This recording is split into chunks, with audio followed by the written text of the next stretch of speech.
안녕하세요. 예. 자, 아홉 번째 우리 22년 판례 스터디 한번 해보겠습니다. 자, 이번에는 사채 관련된 판례가 있는데요. 사채 관련 판례 한번 보겠습니다.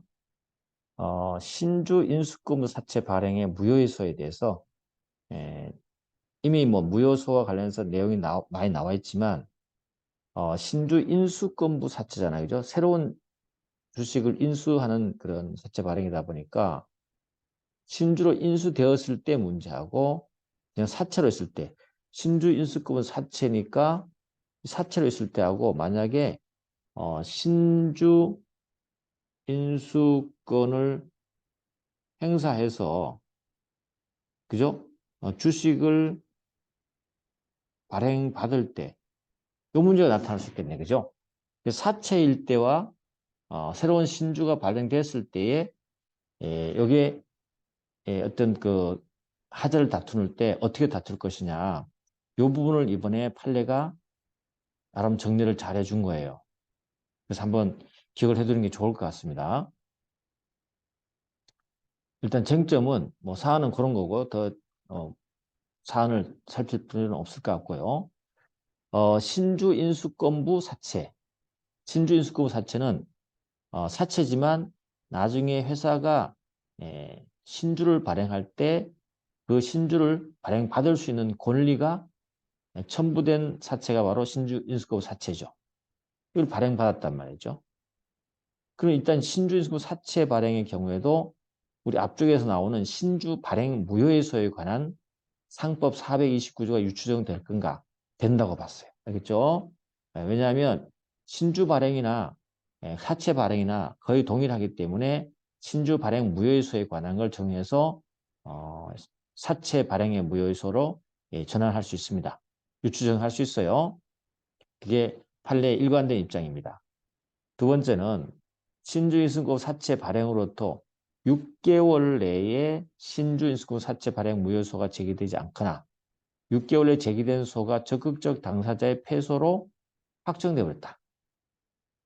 소가 적극적 당사자의 패소로 확정됐다. 이런 경우는 신주인수급 사채 발행의 무효를 주장할 수 있는 여부가 문제됩니다. 그러니까 6월 내에 소가 제기되지 않거나 소가 적극적 당사자의 패소로 확정되어 버렸다. 그럼 시간이 지났잖아요. 이랬을 때 신주 인수권 사채 발행 무효를 주장할 수 있냐 이거죠. 판례는 안 된다고 합니다. 왜냐하면 신주 인수권 사채 부여된 신주 인수권 행사나 그로 인한 신주 발행에 대해서는 상법 429조를 유추해서 다툴 수 있는지 가능하다는 거죠. 그러니까 부여된 신주 인수권 행사나 그로 인한 신주 발행에서는요. 이걸 유추해서 신주 발행 무효소로 다툴 수가 있다. 이때 신주 이후 사채 발행 무효나 이를 전제로 한 주장을 할 수 있는지 안 된다고 봤어요. 알겠죠? 그래서 신주 인수권부 사채 발행의 무효나 이를 전제로 한 주장은 할 수가 없다. 됐죠? 그래서 됐고요. 그 다음에 좀 더 이제 디테일하게 들어간 부분이에요. 그 다음에 세 번째는 주식회사가 정관에 정한 사유가 없는데도 대주주 등 경영권이나 지배권을 방어할 목적으로 제3자의 신주를 배정해서 회사의 지배구조에 심대한 변화가 초래됐어요. 이럴 때도 신주 발행 무효로 갈 수 있는지, 신주 발행이 무효인지 이것도 판례가 적극적으로 인정했어요. 그러니까 신주 발행과 거의 똑같이 봤어요. 그 제3자 배정하는데 위배해서 경영상 목적 위배해서 발행했을 때는 신주 발행이 무효로 보겠다는 거죠. 그죠? 그러니까 신주를 배정한 거잖아요. 신주를 배정한 겁니다.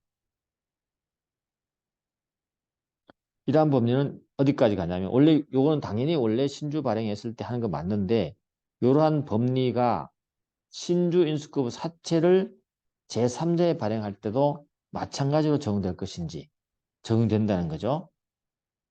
그래서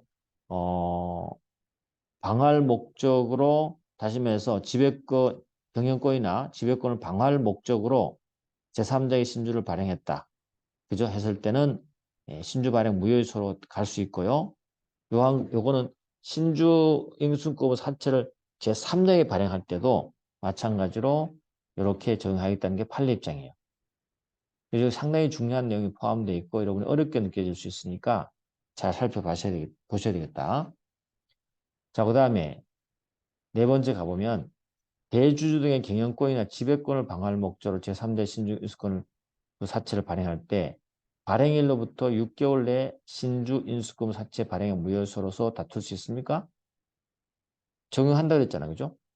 가능합니다. 신주 사채 발행 무효소로서 다툴 수 있습니다. 그죠? 그 이유는 대주 등 이와 같은 경위로 발행된 신주인수권 사채나 그에 부여된 신주인수권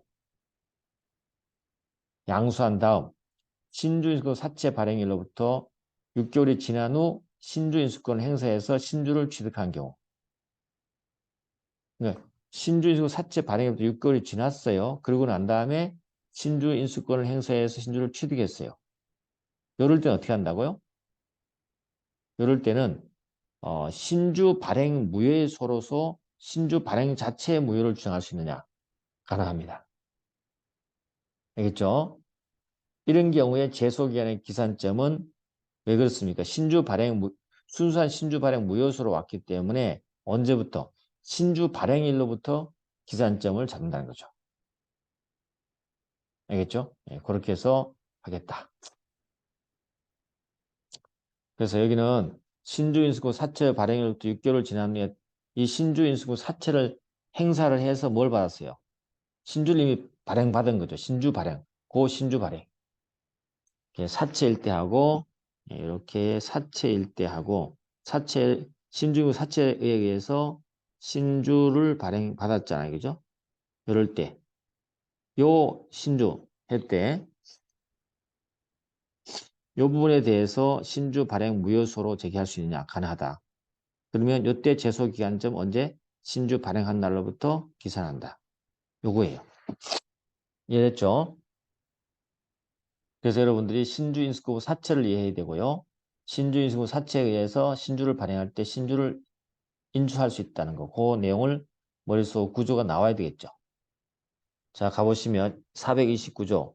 신주 발행의 무효소. 신주 발행 무효소는 주주이사 감사에서 신주를 발행한 날로부터 6개월 내 소만으로 주장할 수 있죠. 예, 그런 거. 그리고 신주 인수권에 배정할 때, 그죠? 제3자에게 배정할 수 있잖아요. 그죠? 주주 외의자에게 배정할 수 있을 때, 그때는 이런 요건을 갖춰야 돼요. 신기술의 도입, 재무구조 개선 등 경영상 목적을 달성하기 필요한 경우에요. 근데 아까 경영권 방어라고 그랬잖아요. 그죠? 한번 가볼까요? 다시. 어, 지배권 방어를 목적으로, 경영권이나 지배권 방어 목적으로는 조문에 없죠? 없어요. 목적으로 하는 것은 안 된다고 봐요. 알겠죠? 그래서 원래 법조문은 신기술 도입 등등 해서 경영상 목적이지 경영상 방어가 아니에요. 알아두셔야 되겠죠? 방어가 아니에요. 목적 달성한 경우인데 방어를 위해서 했을 때는 우리가 무예수로 할 수 있다는 겁니다. 그 다음에 신주인수권 사채도 주주 외의자에 대해서 신주인수권 사채를 발행할 때는 동일하게 그죠? 한다는 거 알고 있고요. 넘어갑니다. 자, 결론을 한번 따져보겠습니다. 잘 볼까요? 신주 사채는 미리 확정된 가액으로 일정한 수의 신주 인수를 청구할 수 있는 신주 인수권이 부여된 사채다. 그럼 알 거고. 그 다음에 이게 만약 발행됐을 때도 주식회사의 물적 기초와 기존 주주의 이해관계에 영향을 미치는 점에서 사실상 신주를 발행하는 것과 거의 유사하죠. 그죠? 그래서 우리는 판례 일관된 입장은 신주 인수권 사채 발행의 경우도 신주 발행 무효소에 관한 사회 구조가 유추정해서 다툴 수 있다는 거죠. 그 다음에 신주임무 사채 발행의 무효는 주주 등이 신주임무 사채 발행을 한 날로부터 6개월 내에 그죠? 소만을 주장할 수 있고 마찬가지 유추하니까 6개월의 추석에 제한되는 새로운 무효 사를 주장해서 주장할 수 없는 게 맞아요. 따라서 신주인수급 사채 발행일부터 6개월 내에 신주인수급 사채 발행 무효소가 제기되지 않거나 6개월 내에 제기된 신주인수급 사채 발행 무효소가 적극적 당사자의 패소로 확정되어 버리면 이미 기간이 지나버렸잖아요. 그래서 이후에는 더 이상 신주인수권 사채 발행 무효소를 주장할 수 없어요. 다만 그거는 이제 신주인권 사채에 대한 사채 발행과 관련되는 거잖아요. 그죠? 그런데 신주인권 사채에 부여된 권한이 뭐 있어요? 신주인수권을 받을 수 있는 그죠? 권리. 그죠? 이게 신주인수권이죠. 이것을 행사를 통해서 신주를 발행받았어요. 이 부분에 대해서는 그러면 상법 429조 유추정에서 신주 발행 무효소로 다툴 수 있는가? 다툴 수 있다는 거죠.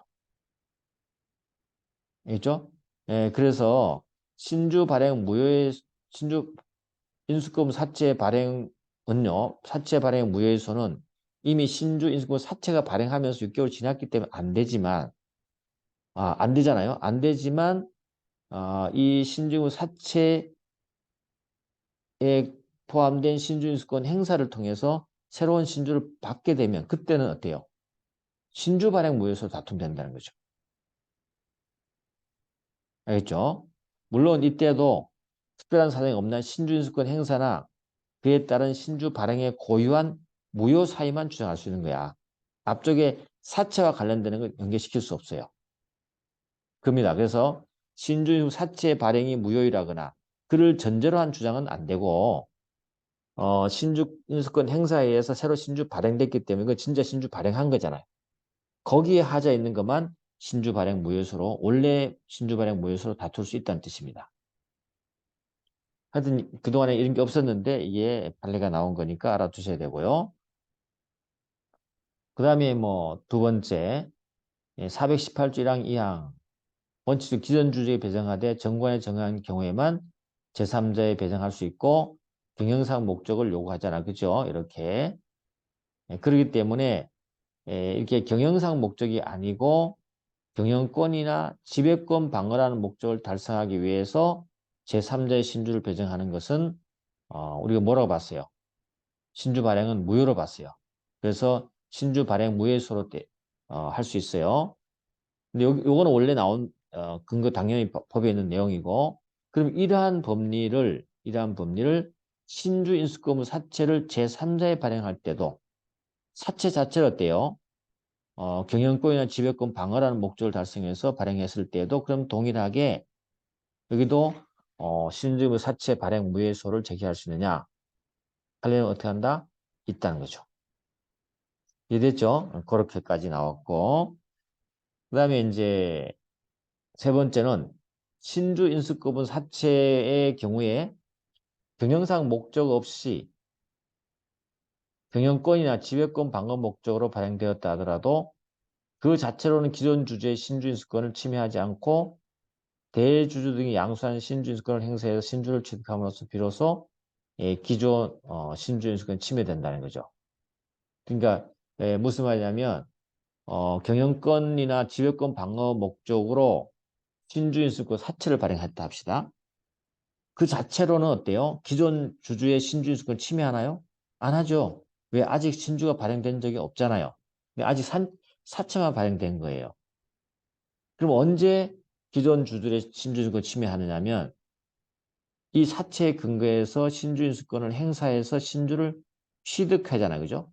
취득함으로써 비로소 이제 새로운 주주가 나타났기 때문에 기존 주주의 신주 인수권이 침해되고 이때서야 뭐죠? 경영권이나 지배권 방어의 목적이 현실화되는 거죠. 그렇잖아요. 그죠? 그래서 이때는 회사가 대주 등 경영권이나 지배권 방어의 목적 제3자의 신주 사채를 발행했다면 신주인수권 사채 발행은 무효가 될 수 있을까요? 무효가 될 수 있고 이러한 사유는 그 발행일로부터 6개월 이내에 신주인수권 사채 발행의 무효소로서 다툴 수가 있습니다. 그랬죠? 그래서 회사가 이렇게 신주 사채 발행했다면 이거는 무효가 될 수 있고 어쨌든 현실화되지만 신주 사채 발행은 무효가 될 수 있고 다툴 수 있습니다. 그러니까는 결국은 여기 목적이 현실화되긴 하지만 신주금 사채 발행을 무효를 다툴 수 있다라는 겁니다. 대주 등 이와 같은 경위로 발행된 신주 사채나 부여된 신주를 양수한 다음 발행일부터 6개월이 지난 후에 신주인수권을 행사하여 신주를 취득했어요. 신주인수권 사채 발행일부터 6개월이 지났죠? 신주인수권 행사해서 취득했어요. 이제 실질적으로 회사가 경영상 목적 없이 대주등의 신주를 발행하고 동일하죠. 그죠? 그러면 이제 이때는 신주권, 인수권 행사나 그에 따른 신주 발행에 따른 고유한 무효사에 준해서 신주 발행 무효수로도 신주 발행 무효를 주장할 수 있겠죠. 자, 그런데 우리가 아까 앞쪽에 이런 얘기 한 적 있잖아요. 경영권 방어의 목적이 위법한 목적이 현실화되는 건 언제라고 했어요? 신주인수권 행사에서 신주인수권 행사에 신주를 취득했다. 신주가 어때요? 발행됐다는 거죠. 발행. 알겠죠? 발행됐을 때 현실화된 거잖아요. 그러면 우리가 만약에 여기에서 신주 발행에 대한 무효소를 제기할 때 그 제소 기한은 언제부터 기산하는 게 좋겠습니까? 신주 인수거부 사채 발행할 때부터일까요? 아니면 신주 발행일부터일까요? 당연히 현실화된 신주 발행일부터 기산하는 게 맞다는 거죠. 알겠죠? 요겁니다. 그거 꼭 알아두시고 그래서 판례가 이런 말까지 더 붙여줘요. 신주 발행이 신주인수권 사채에 부여된 신주인수권의 행사 결과에 따른 것이라 할지라도 신주인수권 사채 발행일로부터 기산되는 것은 아니다. 이해됐죠? 이거 한번 다시 한번 여러분이 잘 들어보시든지 읽어보시고 이해를 하시면 좋겠습니다. 이거 언제든지 시험에 등장할 수 있는 내용이니까 꼭 확인하기 바랍니다. 자, 오늘은 여기까지 하겠습니다. 수고했습니다.